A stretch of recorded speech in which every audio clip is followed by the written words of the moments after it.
የአሜሪካ የሚገኘው የሳንዲያጎ ኮምፒውተር ሴንተር በ2015 ዓ.ም ባደረገው ጥናት የዛሬ 3 ዓመት ማለት ነው አንድ ሰው ይላል በአማካይ አሜሪካ ውስጥ ያለ ሰው ነው ጥናቱ የተካሄደባቸው አንድ ሰው በአማካኝ በቀን 9 ዲቪዲ የሚያህል ወሬ ይሰማል። ካናዳ የሚገኝ አንድ ዌብሳይት ምን አደረገ?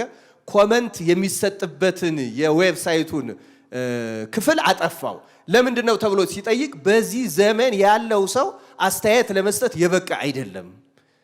እና ዋሽንግተን ፖስት ራሱ ዋሽንግተን ፖስት እንዲያውም ምን አደረገ? ብሎክ በማድረግ ለምሳሌ ትግስታቸው እስኪ የተሻሉ የሚባለውን የማህበረሰብ ክፍል እናጥናልና በአሜሪካ ፖለቲከኞች በዲሞክራቶችና በሪፐብሊካን ላይ ጥናት አደረገ። ጥናት ሲያደርግ ዲሞክራቶቹ በከፍተኛ ደረጃ ሰዎችን ብሎክ ያደርጋሉ ይላል።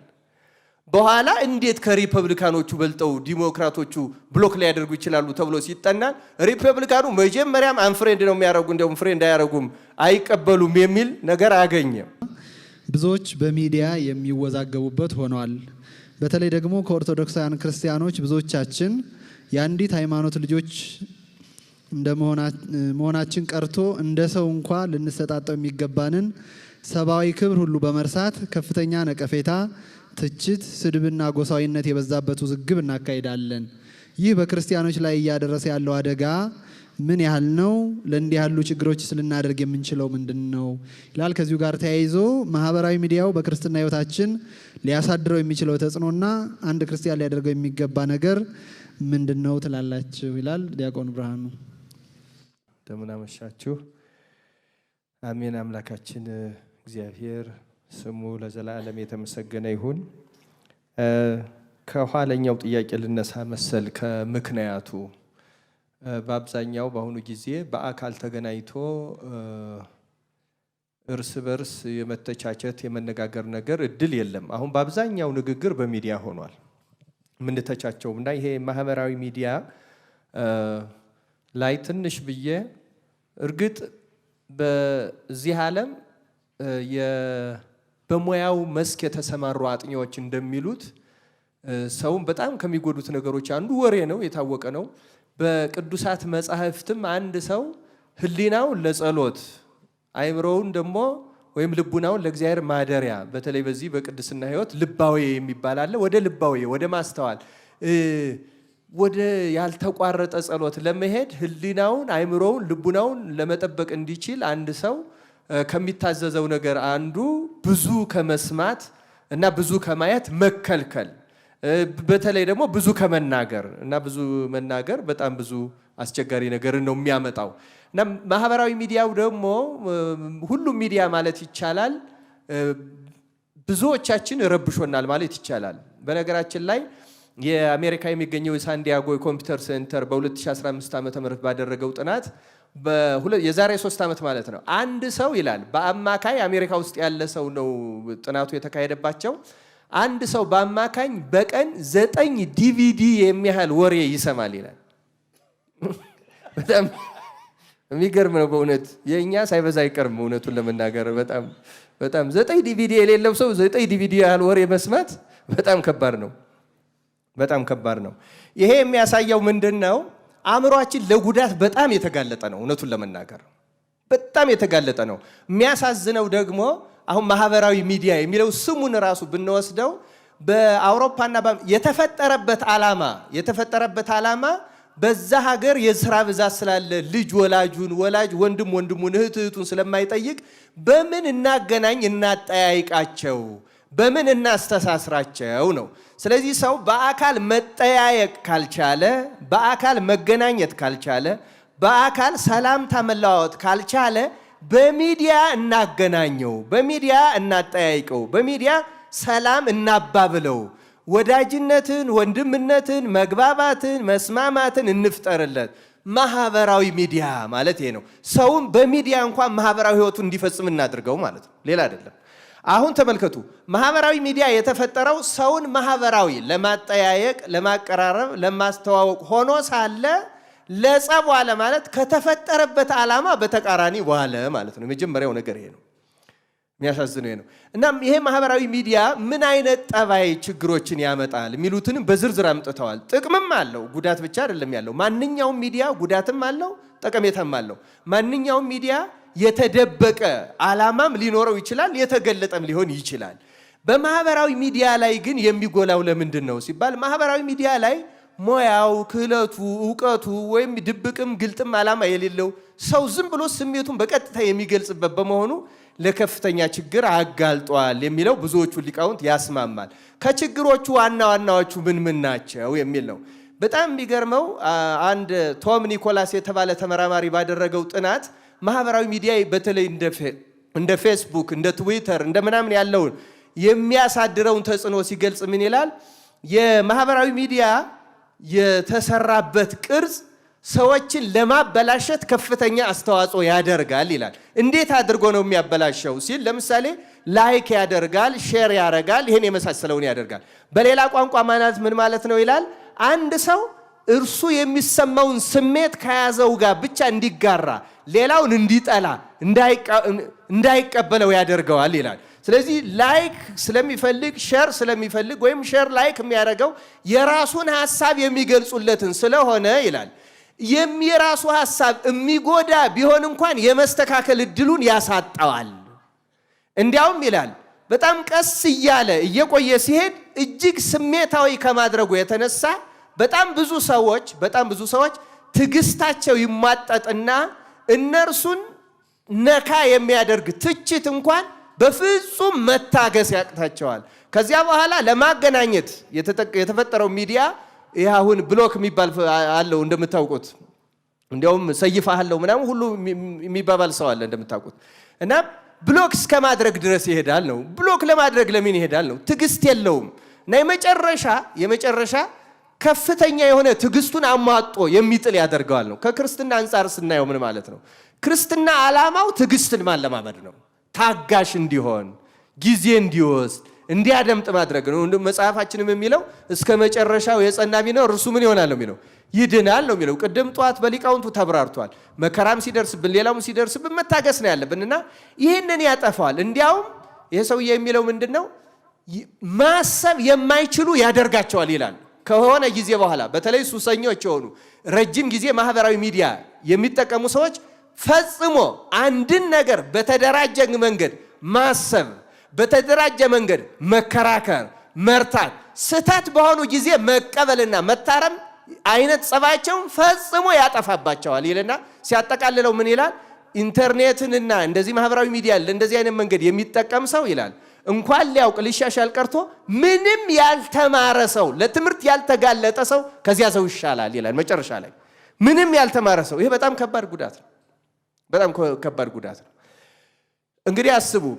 እንዲያውም እንዲህ የሚለውም አለ ልክ አርበኝነት፣ ይሄ እንደ ሶሻል ሚዲያ ፓትሪዮትስ እንደ አርበኛ የሚሆናል። እዛ ቁጭልና ክሊክ ያደርጋል፣ ይጽፋል።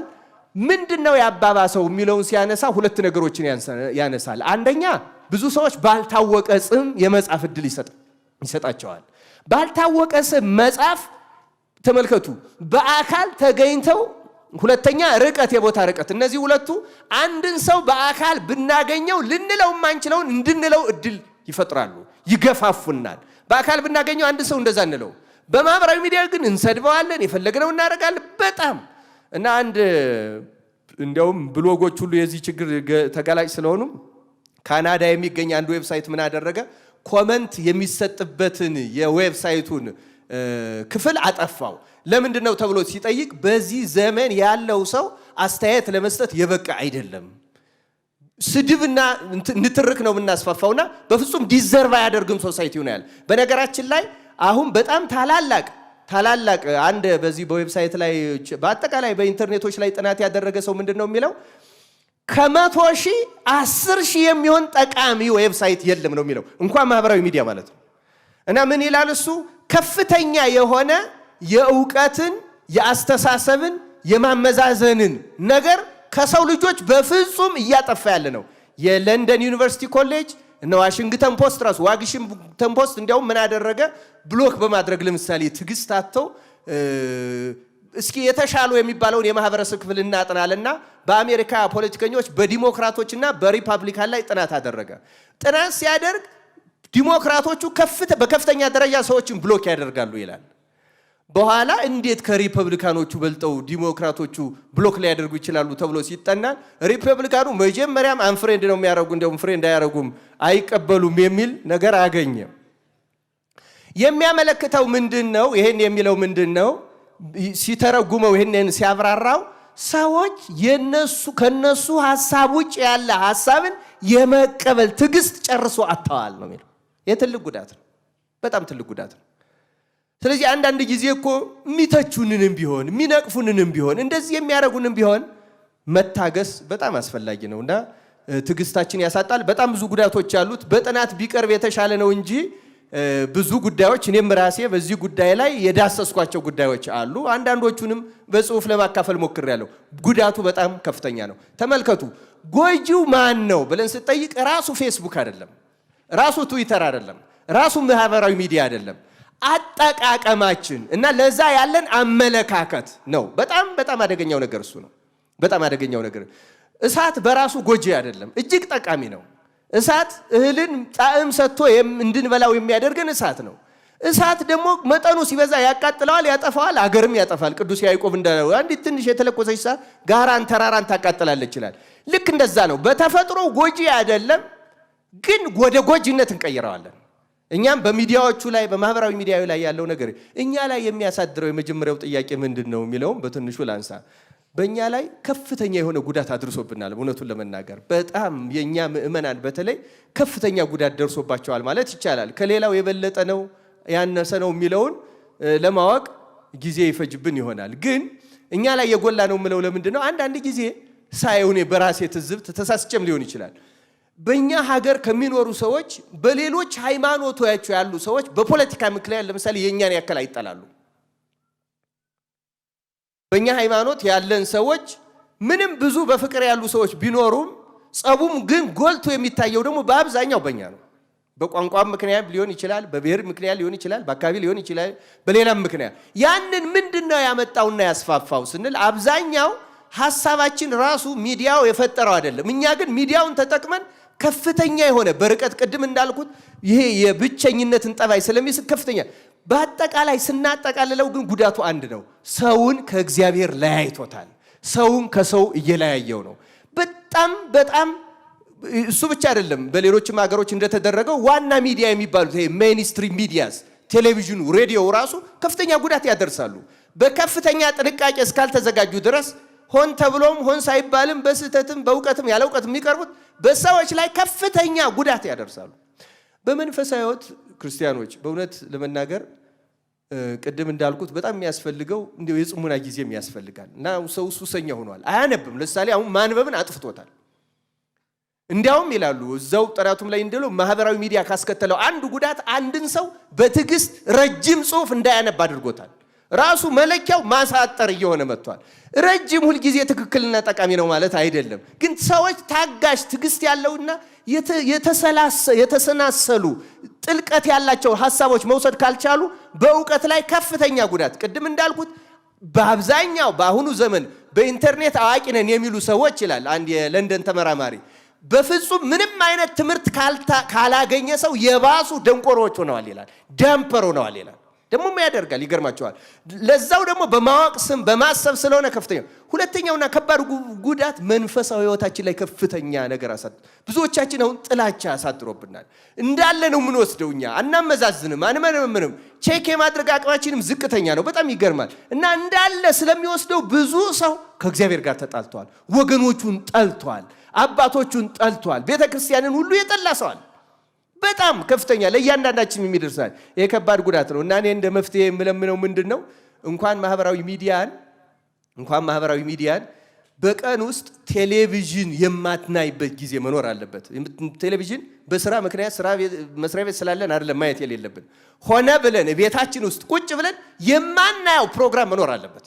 የማናደምጠው ነገር መኖር አለበት። የማንሰማው ነገር መኖር ቤት ውስጥ ልጆች ራሳቸው ቴሌቪዥን የማይከፈትበት ሰዓት መኖሩ ማወቅ አለባቸው። ጽሙና ቤት ውስጥ ሚዲያ የሚገደብበት ሰው ዜና ሊሰማ ይችላል፣ አስፈላጊ ፕሮግራሞችን ሊከታተል ይችላል፣ ችግር የለውም። ግን ከጥቅሙ እኛ ከአጠቃቀማችን የተነሳ ጉዳቱ ከፍተኛ ስለሆነ እንደው በእውነት የምለምነው ሰው በህይወቱ ውስጥ ጨርሶ እንኳን መተው ባይችል በቀን የተወሰነ ሰዓት ከሚዲያ መራቅ አለበት ብዬ ነው የማስበው። እግዚአብሔር ይስጥልኝ።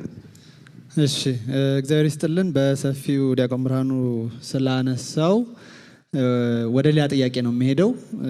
መጋቤ ሐዲስ